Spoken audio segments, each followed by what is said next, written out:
matiende ni Halifa wacho ni process mane jogo luwo nikech king'iyo judgment mar 2017 waluongo ni Raila Odinga 2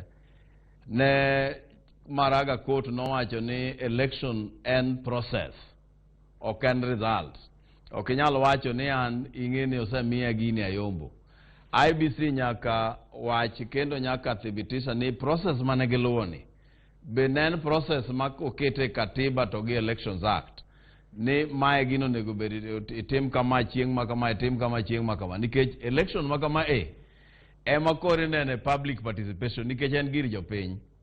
ma jopiny nyaka bed led properly. Nitie kuonde moko ma IEBC ne ok otimo maber maparo ni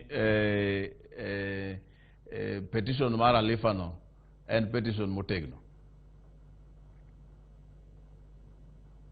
Mar